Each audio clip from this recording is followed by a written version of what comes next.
an open letter to the Labour Party. We used to have an okay relationship, didn't we? Sure, we had our problems, but you never used to blatantly lie to me. Did you? Now look at me, sensibilities all beaten up and blue. You would hardly recognize me. You did promise to stay in touch, but it seems I hardly ever hear from you on the radio or see you on the TV anymore. After you were disloyal, the silence has left me lonely and sad, and I just don't know what to think anymore. You know, everybody needs a bosom for a pillow, and Helen used to hold us so close to hers, it was almost unbearable. But now we have an old wet blanket to dry and keep us warm, which isn't working. Speaking of work, where is it?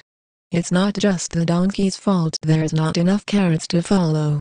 I'm wondering how big your stick is, Labor, and how often you would use it. Best not to think about such things, I guess. So there was Paintergate, so you stuffed up with the foreshore and seabed, so there was lots of GE going on, so New Zealand slipped further into poverty, so you built heaps more jails, so you allowed radioactive product to secretly be shipped, so you fracked the place up, so what? These things pale in comparison to what's happening now. The place looks like a shambles.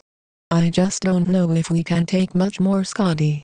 Now where has your captain gone? The ship's sinking and we need all hands on deck. Sure, we had our problems, but we could just forgive and forget. Well, maybe not the forget part, but I forgive you. Let bygones be bygones and all that. Let's get back together, huh? Like reds under the bed. At least just give me a call sometime, so we can talk about the good old days, not the all or nothing days. I'd like to know what you're up to and how you do things differently next time around. That's if we do end up getting back together. You don't mind an open relationship, do you? I'm seeing someone else at the moment. Our mutual friends don't like to talk about it much, in case they get stuck in the middle. Eventually we all have to live together under the same roof, but at the moment, the divide between us seems to be enormous.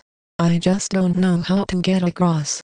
I'm willing to start swimming if you are.